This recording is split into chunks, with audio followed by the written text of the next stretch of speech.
Really excited for you guys to be here. I'm really excited to dive into something that we care a lot more about than most people, which is plan giving, and particularly plan giving in California. Quick side note, my colleague Simone's on the call. She does so much of the hard work behind all of this. And part of that hard work is getting you all CFRE credits to make sure that you can continue your professional development. At the end of the session, we'll drop a survey in this chat. You'll fill that out. That's how we'll keep a record that you attended. So pretty cool. All right, let's see if we can move forward. So quick agendas, not super important here.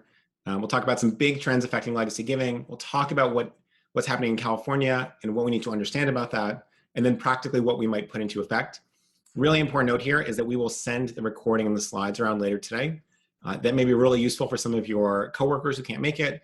In case you don't feel like taking notes, you'll have all of this at the ready. So again, thank you to Simone who will be doing that. So quick intros, my name is Patrick. I've met a lot of you along with my co-founder Jenny. We actually met out at Stanford in Southern California, rather Northern California, South Bay, where we did a ton of research around plan giving. And that's sort of how we ended up here. And now we are super lucky to both be the co-founders of FreeWill. A team is about 110 people, really focused on helping nonprofits get transformational gifts. And collectively, we're closing in on $4.5 billion raised, which we're also excited about. All right, last thing before we dive into things, sometimes because we're so grateful for you joining, we like to give some favorite books away. We know that going into end of year is chaotic professionally. It's also sort of chaotic personally, at least for me, I assume for many of you, balancing family and friends and everything else, lots of hectic travel. Where I live, it gets icy and cold, and so that's even worse. And one of the important things is like taking care of ourselves and focusing on mindfulness as well. So, excuse me, we'll be giving a bunch of versions of this book. It's called Wherever You Go, There You Are, which is a really simple, straightforward, not super, like almost, what's the word? It's very approachable mindfulness stuff. It's not overly religious or spiritual. It's not overly complex. Certainly meet you where you are. And it's a good one. So make a note in the survey if you'd like us to send you a copy. Tell us where to send it. We'll send this to a bunch of folks at random.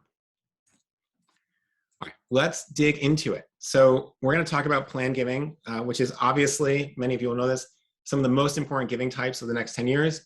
It is extra important in California. So let's talk about why. Right. First thing to know, estimated $70 trillion is getting passed on from wealthy older generations over the next 25 years. Nonprofits who end up in these estate plans right now will be much more successful over the long term.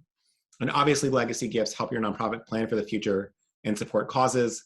Really important thing to know here is that the same people giving you $100 a year will make bequests of $200,000.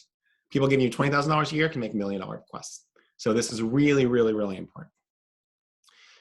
What we're seeing is that this is beginning in 2018, will likely go until 2042, which sounds super far away. It's the next 21 years. But it's all happening sort of evenly across the board. So boomers, a lot of that will go to, some of that will go to other boomers, some will go to Gen X, some will go to millennials. A lot of it can and will go to charity. $70 trillion is an enormous sum of money. To give you an idea, that is about 2 times everything in the US stock market. Another way to think about it is it's 3.5 times the US GDP, which is really important. So this is an unfathomably large amount of money that is being allocated right now to a bunch of important people and a bunch of important causes. By the way, if folks have questions at any point, just enter them in the chat. And by the way, if some of you have answers, because many of you are going to be more advanced in this topic than others, feel free to also chime in. One thing that we're seeing is there's this really interesting trend in California is that plan gifts in California are worth more than other parts of the country. So we looked at the data on wills and revocable living trusts, which we'll talk about a lot today, and there are significant differences in charitable giving. So for California-based users, the average size of all gifts in revocable living trust is $158,000. These are not gifts to anybody; they're gifts to nonprofit organizations, compared to just $130,000 in wills. And so if you're going to fundraise in gifts from California-based supporters, you really need to understand what these are, right? Everyone sort of knows what a will is. What is a revocable living trust and why is it so darn important, especially in California? Let's talk about that. We also need to understand the trends that make RLTs in California different, because this is where so many of your most charitable and your wealthy donor prospects are. Now, some of you on the call, it's about 70 folks overall representing a wide variety of nonprofits, and you can see in the chat, many of you are California-based organizations raising money exclusively from Californians. Some of you are California-based organizations raising money nationally, but a big chunk of that comes from Californians. And some of you are national organizations raising money out of Boston or out of New York or out of DC or out of Chicago, and yet also a huge chunk comes from California. So it's really important across the board. Those of you that are just raising from California donors, you're really lucky. It's easier raising money from California donors than it is raising from Kansas donors or Texas donors or Tennessee donors. There's just a lot more wealth concentrated. So what's happening right now in estate planning and in legacy giving in California? The first thing to see is that when we look at all of our data, California is in the top 10 most charitable states for planned giving, which is really exciting. 19% of Californians choose to include a charity in their estate plans. This compared to 16% in the rest of the United States. And those who make RLTs instead of wills are even more likely to give. So you see more giving happening in RLTs than in wills themselves. Those that make gifts with RLTs are also even more likely to want to share their information with nonprofits, which is cool. So on average, 34% of donors across the US won't share info. And California will makers are even less likely to share. 37% are anonymous, but only 28% of those giving RLTs choose to remain anonymous. So the inverse, obviously, 72% say yes. We really want the nonprofit to know about us so we can get celebrated, we get thanked, we can also maybe get stewarded, possibly even have some gifts coming early and earlier. So this move to RLT seems to be really beneficial for folks in California across the board. Second trend, obviously Californians are wealthier, many of you know this. So when we think about high income households, over 191K in terms of income, you can see the density of this all throughout Southern California, all throughout Central and Bay Area California, a little bit into Northern California as well, right? There's no other state, maybe looking at parts of New Jersey and Massachusetts and Connecticut where you have similar density, not quite the same size of population, but really, really interesting here. California, as you know, also has more millionaires than any other US state. Besides Washington, DC, California has the largest average estate size. So there's just so much money to be had here that can get redirected to nonprofits. The average size of an estate that we see is $803,000 in California. The next highest average is Hawaii at $766,000. So a pretty big jump to number 2 even, let alone number 30 or 40 or 50. Those making RLTs, revocable living trusts, are even wealthier. Average estate value of $813 compared to $798, right? So a slight increase there, but important to note. When we look about average estate sizes by age in decades, you see across the board at every age group, larger average estate sizes compared to the United States at large, right? So at the 80s, in the 70s, especially in the 50s, it's a really big jump here. People who are 50 in California, 60 in California, way wealthier than the average person in the US. It gets a little bit smaller as you get to either side of that age bracket. Audra asks, does the average size of estate, does the bulk of that come from home value? Some of it does, right? And so this is a really great question. Why do you want to be doing planned giving in places where home values are going up? Now, that is lots of California, around DC, around New York, around Boston, a lot of suburbs, some urban areas. Well, there's 2 factors. One is, 10% of that estate is going to go up every year, and it's quite considerable. If you bought a house, in Oakland in 1980s, you might have paid $80,000 for it, right, or $50,000 for it. That house could be worth $2 million right now. And so 10% of that estate is really valuable. Now, the other thing is that, boy, as housing costs go up, people don't have as much money to otherwise donate, but they have all these illiquid assets and they have fewer liquid assets, right? So it's harder to give a lot, but those planned gifts get even bigger compared to what we think of as real-time gifts. So it's really important. Great question, Audra, really thoughtful. As I mentioned, this isn't just older folks. There are 646,000 millennials in the United States. Number 1 state, obviously California. Anyone have a guess what number 2 and number 3 are in terms of what states rank just below California in terms of millennial millionaires? Anyone, feel free to guess in the chat.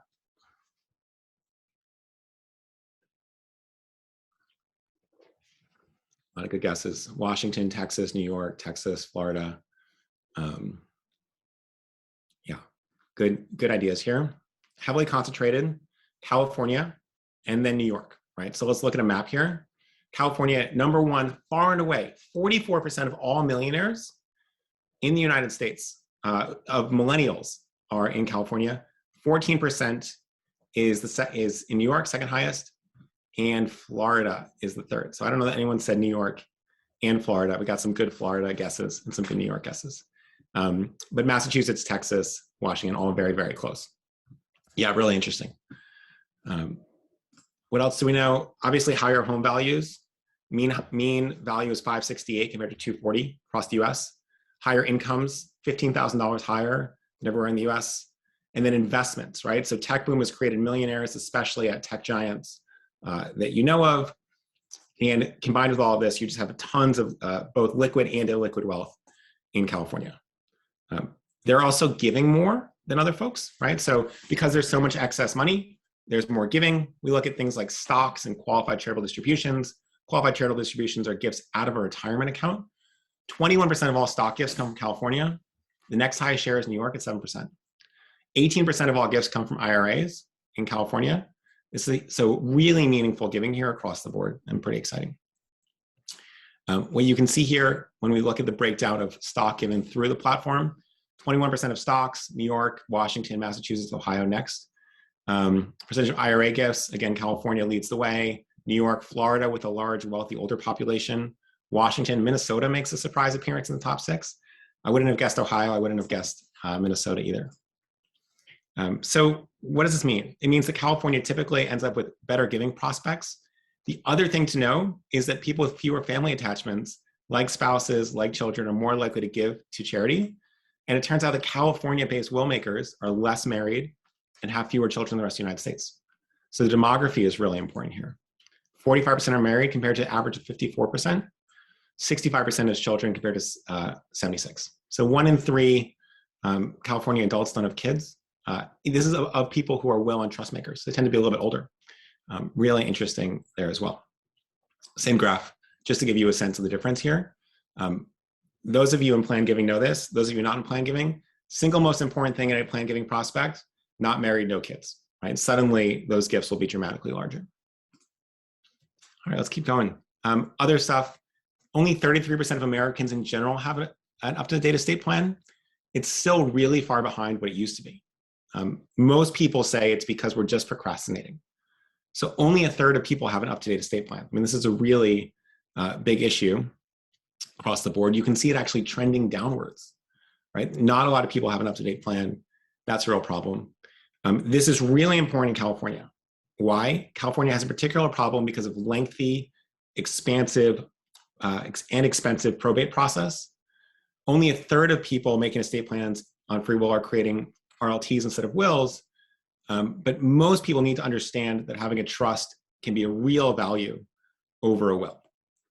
So we'll talk about why, right? Why do people need this? Good news is people think it's important, but now we need to make sure they actually take these steps. So let's talk for a moment about RLTs, or revocable living trusts.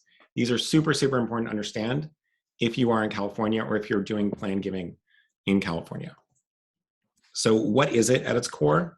An RLT is a legal document that you can use to distribute your assets and property to people when you pass away. In this way, they're very similar to last wills or last will and testament, but there are some slightly different mechanics. Let's talk about those. So while a will, you sort of set it and forget it, at least for a couple of years, trusts have a little bit more ongoing maintenance. With an RLT, you fund it, you transfer assets into it. So that means things like your home, other property over time should actually go into a trust. RLTs are generally more useful for folks who already have property or assets who they want to protect. These are also the people, by the way, that you want to be getting planned gifts from. How does it actually work in practice? First, you set up an RLT by creating the appropriate legal documents called the grantor. You set up a trust. You have a trustee. This is oftentimes the person who makes the trust, right? It doesn't have to be somebody else. They will also name beneficiaries for the trust who will inherit the assets when the grantor passes away. So pretty simple. After the grantor properly signs the trust, they transfer assets like bank accounts into it, and then they name themselves the trustee, transferring the property to themselves in the capacity of a trustee. On a day-to-day basis, nothing is different, right? They're spending money, they're doing things the whole way. They'll also name a successor trustee to manage the trust after they pass away or become incapacitated. Why is this important? Well, one other note first is that when people set up a trust, they usually create a pour-over will also. You can think like coffee. It covers any assets that weren't assigned to the trust before the grantor passes away. So it's a little bit of a belt and suspenders approach. So why are these so important? Last will and testament can give control over who inherits your estate, but it still has to go through a process called probate. Probate is the court-supervised legal process of administering an estate after the death of a willmaker, right? So it's basically how everything gets given out to the folks that you love and the causes you care about. California, this is a real problem, has one of the longest, most expensive probate processes in the United States. And so with RLTs, donors and everybody saves time and money for their family, and also nonprofits get bigger gifts even sooner. So, the other issue here is that California has high probate fees for those who only had a will, 4% of the first 100,000, et cetera, et cetera. It can be quite pricey. These fees can be paid twice, both to the estate attorney and the executor of the estate can charge them. So there's a lot going on here. The average size of a California estate is about $800,000, which could result in about $40,000 in fees, right? This is not awesome, and it creates a lot of hardship for the family. So when folks give to wills, when they give to heirs and nonprofits as a percentage, this happens after those fees are paid. So you might actually just be getting less money for your organization, but also for the loved ones of a donor, right? So this is why it's so important. It's speed and cost, right? RLTs are easier to have assets come out of. It also happens faster because you're not waiting on this expensive and expansive process. So most people don't know this, but putting things like a house in California trust can also protect it from being seized for things like healthcare debts. This is sort of a side note, but it's an important thing to understand in the back of your mind. Pretty important. However, the government can take the amount they've spent on care out of your estate, generally from the value of your home, but revocable living trusts avoid this, which is a really big win. So if the house is an RLT, then California can't use it to pay back healthcare costs, and then all that goes to your heirs. So this is sort of a side note on healthcare costs, but it's just another benefit of these RLTs that is really important. The big reason, though, and the reason people really are moving toward RLTs is that probate in California can take anywhere from a couple months to several years. And it's gotten worse with COVID for obvious reasons. There have now been months of delays added to new court closures. There's some slowdowns from the IRS. Courts have a huge backlog of old cases. These people are working hard, right? The courts are mostly good people. They're doing hard work. There's just a lot of people in California, so you end up with really long lines in the probate court. And so with the future of the pandemic and just generally more and more people being in California, RLTs are one of the only ways people can ensure a smooth transition of funds to beneficiaries, also your organization. All right, so now that we know the basics of RLTs, and if anyone has anything they want to add because they work with these regularly and they're familiar, feel free to type that in the chat now. Obviously love all input here. What do we actually do to use RLTs to get larger plan gifts from our donors in California who are well positioned to give some of these really, really big plan gifts? First one is, if your supporters don't know this, we're going to have a hard time. So if you provide estate planning and legacy giving info to supporters in California, make sure to include RLTs. You'll want to highlight why making an RLT instead of a will is so important. You'll save time and money from delays and fees. Sarah asks, is it revocable or an irrevocable? It's a revocable living trust. Good question. When you are having one-on-one conversations on plan giving with California residents, often you might want to share the impact of RLTs over wills. Make sure they're being thoughtful about this as well. The other thing is that you really don't want to only push to be included in your will because you don't want to reinforce the idea that everyone in California should have a will instead of an RLT. So what might you want to share? Maybe some benefits of an RLT over just making a will. You might also want to talk about how to support an organization in a way that doesn't affect the donor financially today, meaning let's make a big plan gift in this RLT. And for wealthier donors, reducing errors for taxes. What else might you do? So here's some language you might want to think about using. RLTs are one of the best ways to protect the people and causes you love. In states like California, the probate process can take months, even years, and cost your heirs thousands of dollars. But RLTs bypass the probate process and can save your loved ones time and money. Creating a charitable gift in your RLT for our organization is a powerful statement in your legacy and costs you nothing today. Plus, by making an RLT over just a will, your gifts to both your heirs and to our organization will have an even larger impact. If you've supported us in the past, this gift can advance our mission for generations while being a part of your lasting legacy. Right? So this is sort of the language that folks would use. And we'll send a sample of this out to you after the fact so you can start to work it into some of your correspondence. Remember, 70% of folks are making wills instead of trusts. And so these people can assume that it's difficult or expensive, or they have to give up control. Simone has a great explanation, by the way, of the difference between irrevocable and revocable in the chat if you need to see it. Some people don't think they need one. They don't realize the problems with probate. It's not something like a lot of people talk about at dinner parties. And they don't know that you can do a lot of the same stuff in a trust as a will. A key thing here is that sometimes you might think, oh, my donors all know this. And sometimes we hear this. And then we say, okay, well, how do you know that your donors know it? And you have what's called availability bias, right? Well, I talked to 3 donors last year and they all knew it. But those are the donors who called in to talk about estate planning, right? They're the people that are, for whom it's most front of mind, when actually there are 1,000 donors that you never talk to. And so this is really, really important. You want to make sure that you're providing easy ways for donors to make RLTs and create gifts to your organization. Online tools like FreeWill are great, but also you want to, if not, you want to make sure that you can walk donors through the trust making process, know all the key terms, et cetera, et cetera. You also want to educate donors on the estate planning, the importance of estate planning, both for them and for the future of your organization. One of the things is that constant reminders around the benefit of estate planning is one of the single best things you can do for your plan giving. Otherwise, these plan gifts don't actually ever happen. A couple of thoughts here just to wrap up with. Using end of year is actually a really good time to start expanding plan giving. Now, that's counterintuitive a little bit, but it's the highest traffic your website's going to receive, at least the donate portion of it. And so immediately post-donation, your supporters are feeling a surge of energy and connection to your cause. This is a really good time to suggest some additional ways to contribute. Making a planned gift, volunteering, learning more, right? You really want to build on that momentum that people have instead of simply just giving them a brick wall after they made a gift. So you might want to use a thank you note or a post-donate landing page on legacy giving.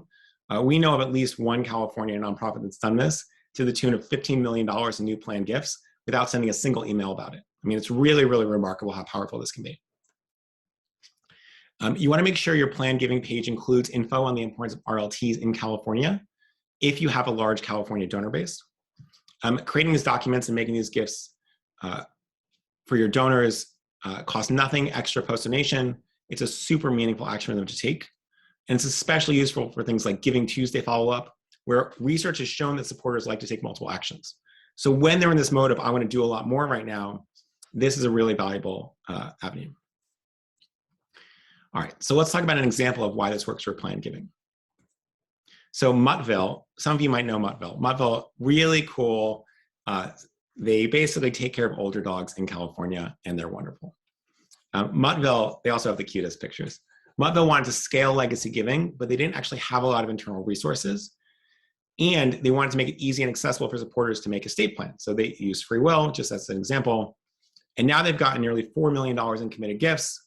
81% of those dollars are from donors creating gifts in revocable living trusts, right? Because they were able to bring this experience to their donors, and that's really exciting. This is not a huge organization. And so $4 million in bequests is a massive win for them. Let's do a quick summary and then we'll move on to questions.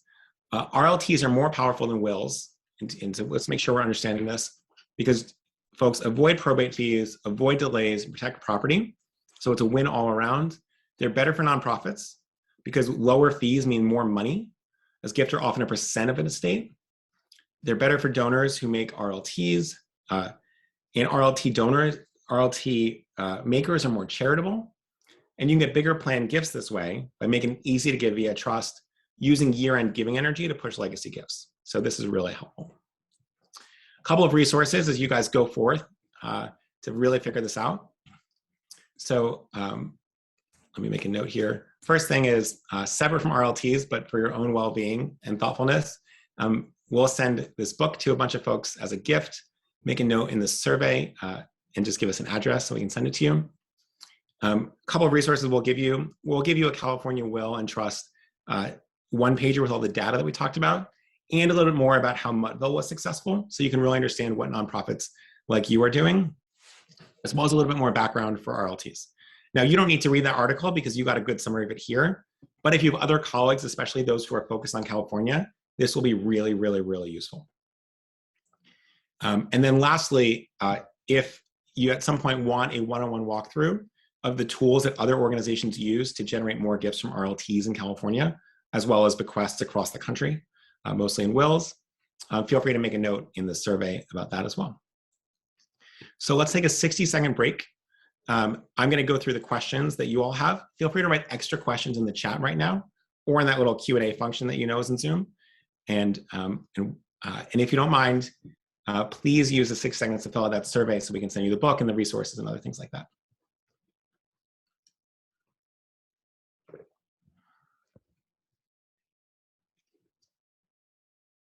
Wayne asks, will you email us the slide?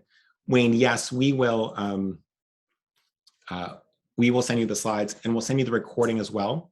We will also list the different resources in the survey. Liz, I see your question as well, so thank you for noting that. Okay, so one more note, and then we'll get into some questions. Please follow that survey if you get a second. The next session we're going to do on November 16th, that you're invited to, and you can make a note in the survey to join it. We're going to look at trends that will shape the year ahead. And specifically, we're going to look at some of the legislation currently being considered in the House and the Senate, and what that might do to shape giving, right? So it's really interesting. Tax legislation rarely changes people's interest in giving. It often changes how people give. And so if capital gains tax change, if estate planning tax changes, there's a lot of stuff happening right now that could really turn giving on its head in 2022. And so it's a really important thing to understand. And so we'll dive into that in 2 weeks if you're interested in joining us. All right, so that is the presentation, but let's go through some of the questions that you all have. First question is from Akira. How much of this can be attributed to general California trends versus perhaps FreeWill specific trends? For example, FreeWill has a larger presence in California or is promoted by California nonprofits. Great question. It actually turns out that we do a lot of marketing to help people create estate plans and look for it. California actually ends up being more expensive to market to than the rest of the country. So it's not as though we have some big disproportionate presence in California compared to there just being way more people and a lot more interest. And then some of these charitable giving trends overall. So I would believe that this holds true across other platforms, across other ways of doing it. Really good question. Obviously only have access to a subset of data, but did want to share this. And I don't think that our thumb is on the scale in a big way in terms of leaning more folks towards California. Kim asks, does FreeWill bequest software accommodate RLTs? Yes, so everyone who comes through and is in California is suggested that they might want to do an RLT instead. It's a really easy way for you to email a bunch of donors, some of whom will be in California, some who won't be, and they all get the same link, and then it will automatically switch for Californians. Great question. Audra asks, some donors feel that trusts are those who are trusts are for those who are uber wealthy. What do you think the ballpark net worth is to create an RLT? The probate process is going to be true for most people. I'd be curious to know other folks, there are other folks on the call that want to chime in and say what they think it is. My guess is it's probably like $100,000, $150,000. And if you're a homeowner, absolutely, right? So there's basically no homeowners in California that don't have a certain level of net worth, especially, within 100 miles of all your major cities. And so, an 18-year-old, probably not, right? But most people in your database who are making any sort of donations, they're probably going to qualify, right? So there may be a small sliver that don't make it, but it's not as though you need to go out and carve out, my top 5% of donors. It's more like it's basically everybody, right? It's much more likely that someone's qualifying for an RLT. Are RLTs offered nationwide through FreeWill? No, they're really focused on California right now. It may be that we expand to other states at the same time, but the big gap between RLTs and wills in terms of how good they are for donors is much smaller or non-existent in other places. So that's a really good question, Liz. Let's see. Great. See if there's any other great questions. Big shout out to Jessica, by the way, for some of her thoughtfulness in the chat. Thank you for that. That's really, really special. Great. So Cassandra said, in California, an attorney said anyone with a property over 250K should have a trust. And so you'd be surprised at how quickly that adds up. Thank you for that perspective, Cassandra. All right. Well, if you have any more questions, you can get them in now. But we'll just want to say a really big thank you for everyone here for coming, for learning a little bit, and for really stretching yourself. I mean, this is one of the really important things to learn if you are in planned giving in California or generally nationwide. And so you getting better here is going to have a big impact for your organization and all the amazing work that you guys do. So really big thank you. Feel free to reach out to me if you have any questions. I'm at patrick@freewill.com, or you can add something in the survey. We read every response, and we'll go from there. So big thank you. Have a wonderful rest of your week, and look forward to seeing you all hopefully soon.